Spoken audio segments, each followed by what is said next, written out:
Hello दोस्तों, स्वागत है आपका फिर से हमारे चैनल पर। आज हम लाइफ के 10 रूल्स सीखेंगे जो कि सर जॉर्डन पीटरसन ने अपनी best selling book 12 rules for life में बताए हैं। जॉर्डन सर एक बहुत ही फेमस पर्सनालिटी है। टोरंटो विश्वविद्यालय में एक साइकोलॉजिस्ट प्रोफेसर हैं ये। जो चलिए शुरू करते हैं। फर्स्ट रूल है हमेशा सीधे खड़े रहो।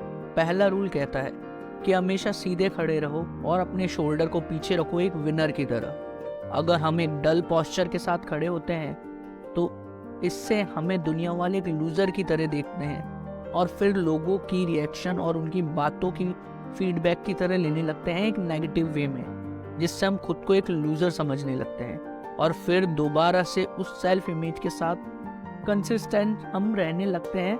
हमें अपने और सामने वालों को एक लूजर की तरह प्रेजेंट करते हुए देख सकते हैं और ये लूप चलता ही रहता है। इसलिए जॉर्डन बोलते हैं कि अगर हम अपनी बॉडी को स्ट्रेट और एक विनर की तरह लोगों को प्रेजेंट करते हैं तो वो हमें डिफरेंट तरह से ट्रीट करेंगे, जिससे हमारी सेल्फ इमेज भी एक विनर की तरह होगी। सेकंड रूल, खुद की भी केयर करो। यह रूल कहता है कि हमें खुद की भी उतनी ही केयर करनी चाहिए जितनी कि हम एक बच्चे की करेंगे। अगर हमारा कोई डॉग या पेट बीमार हो जाता है और उसे कोई डॉक्टर मेडिसिन रिकमेंड करता है तो हम में से मेजॉरिटी ऑफ लोग बिना देरी किए उसी वक्त वह मेडिसिन खरीद के उस पेट को दे देंगे। लेकिन रिसर्च यह प्रूव कर चुकी है कि 33% लोगों को जब खुद कोई डॉक्टर मेडिसिन रिकमेंड करता है तो वह यूज़ नहीं करते हैं। इसका मतलब है कि हम हमसे ज़्यादा औरों की ज़्यादा परवाह करते हैं। यह नहीं करना चाहिए। हमें जितनी दूसरों की परवाह है हमें खुद को भी उतनी ही केयर करनी चाहिए। थर्ड रूल, दोस्ती अच्छे लोगों से करो। यह रूल कहता है कि उन्हीं से दोस्ती करो जो बुरे वक्त में आपकी मदद करे। एग्जाम्पल, ज़्यादातर कंपनीज में देखा गया है कि एक अंडर अचीवर को एक हाई प्रोग्रामिंग टीम में डाल दिया जाता है, ये सोचते हुए कि वह अंडर अचीवर की परफॉर्मिंग स्पीड टीम में और लोगों की तरह इम्प्रूव हो जाएगी। मगर स्टडीज ये बार बार प्रूव कर चुकी है कि ज़्यादातर केसेस में अंडर अचीवर की बुरी आदतें टीम को डिक्लाइन करती है, ना कि इम्प्रूव। इसलिए जॉर्डन कहते हैं कि अपने नए दोस्त बनाने के लिए हमें बहुत चूजी होना पड़ेगा। इसका मतलब ये नहीं है कि हम मतलबी हो गए हैं, क्योंकि हेल्प करना फ्रेंडशिप में दोनों तरफ से होता है। जब हम लोग डिमोटिवेट फील करते हैं तो हमारे दोस्त मोटिवेट करेंगे हमें, और जब वो लोग एनर्जी स्टेट में हैं तो हमारा भी फर्ज बनता है कि हम उन्हें ये याद दिलाएं कि उनमें बहुत कैपेबिलिटी है और वो किसी भी डिफिकल्ट स्टेट को पार कर सकते हैं। फोर्थ रूल, किसी से खुद को कंपेयर ना करें। यह रूल कहता है कि लाइफ में जो प्रोग्रेस करनी है तो अपनी आज की परफॉर्मेंस को अपनी कल की परफॉर्मेंस के साथ कंपेयर करें, ना कि किसी और की परफॉर्मेंस के साथ। जॉर्डन बोलते हैं कि धरती पर 7 बिलियन लोग हैं और बहुत सारे लोग आपसे उसी फील्ड से अच्छे होंगे। अगर हम अपने को औरों से कंपेयर करते हैं तो हर वक्त हमारे पास दुखी होने का रीज़न है।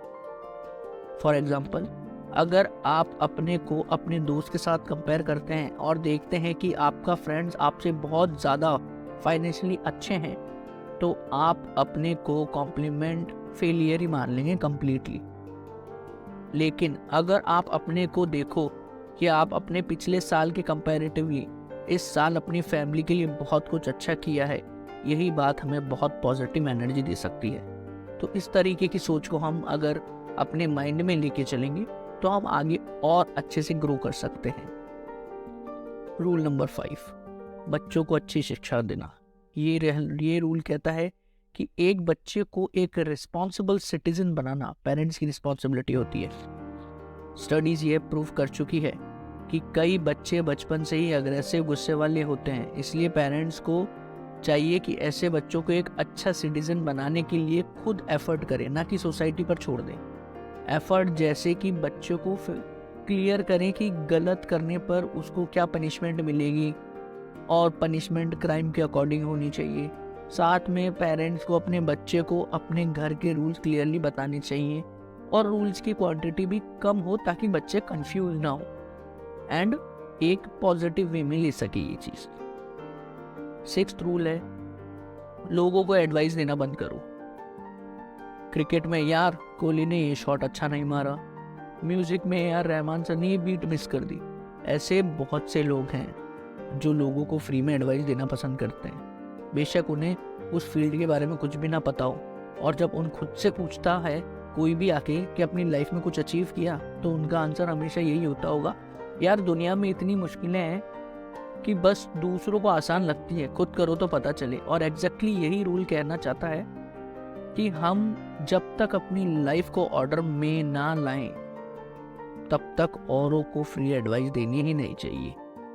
हो सकता है आपके एरिया में, एक एग्जांपल है, आपके एरिया में एक भूकंप आया है, लेकिन अगर आपको पहले से ही पता है कि इस एरिया में भूकंप आ सकता है और फिर भी आपने कुछ नहीं किया, तो ये आपकी गलती है, ना कि भगवान की गलती है।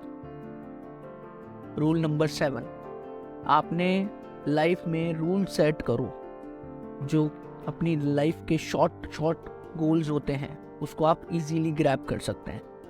जैसे आपने एक बंदर की कहानी तो ज़रूर सुनी होगी। एक बार बंदर पकड़ने के लिए एक डिब्बे में एक बिस्किट रखा गया, उस डिब्बे में एक होल कर दिया गया जिससे बंदर अंदर खाली हाथ डाल सकता है, लेकिन बिस्किट को पकड़कर बंद मुट्ठी बाहर नहीं निकाल सकता। और ऐसा ही हुआ, जब बंदर ने बिस्किट पकड़ना चाहा और हाथ अंदर डाला तो मुट्ठी बंद होने के कारण हाथ बाहर नहीं निकाल सका, लेकिन उसे अपने लालची पन की वजह से उस बिस्किट को छोड़ा भी नहीं, तो फाइनली शिकारी की जाल में फंस गया वो।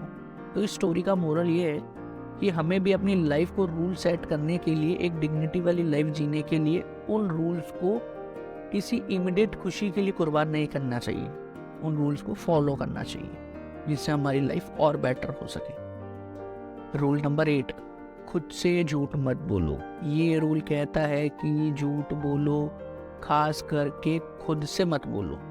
फॉर एग्जाम्पल, अगर आपने सोचा हुआ है कि आपको एक फॉरेन में मैरिज करनी है और आप बहुत ही शानदार पार्टी देंगे, सारे फ्रेंड्स को बुलाएंगे, एक अच्छा गोल है, लेकिन हो सकता है कि हम खुद को ही बेवकूफ़ बना रहे हैं, क्योंकि हो सकता है आप फाइनेंशियली अभी तक इतना ग्रो नहीं कर पाए हो कि आगे ये सब अफोर्ड कर सकें। ऐसी कई चीज़ें जहाँ पर हम रियलिटी जानने के बावजूद बेवकूफ़ बन रहे हैं खुद को और बना रहे हैं। इसका मतलब ये नहीं है कि हमें भी बड़े गोल्स नहीं रखने चाहिए, बल्कि इसका मतलब ये है कि हमें रियलिस्टिक फ्लेक्सिबिलिटी गोल्स रखने चाहिए। जैसे जैसे हम लाइफ को ग्रो करेंगे, हमारा दुनिया को देखने का नज़रिया बदलेगा, हो सकता है हमारे गोल्स भी बदल जाएं, इसलिए हमें एटलीस्ट खुद से तो झूठ नहीं बोलना है। रूल नंबर 9, दूसरों की बातों को सुनो और सीखो। ये रूल कहता है कि जब भी हम किसी से बात करते हैं तो हमारा मेन मोटिव होना चाहिए कि हम उनसे कुछ सीखें जो हमें पहले से मालूम नहीं है।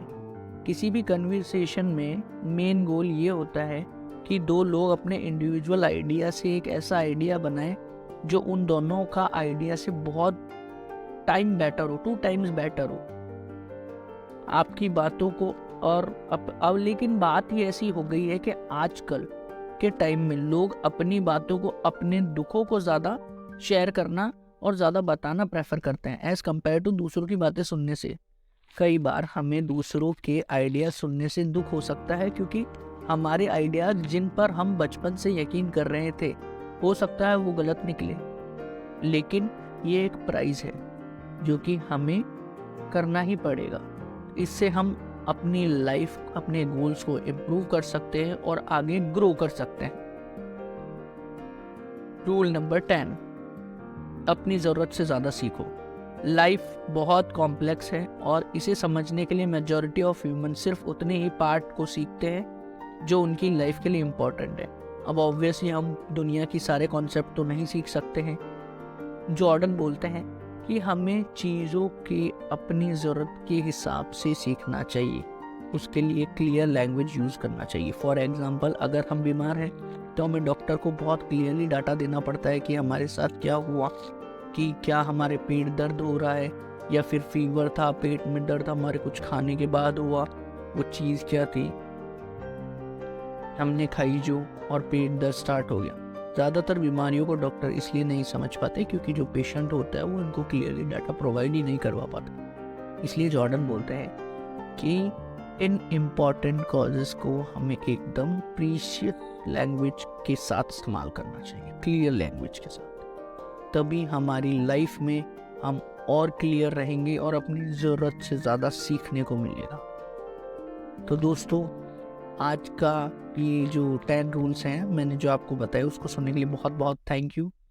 Please like and subscribe the channel.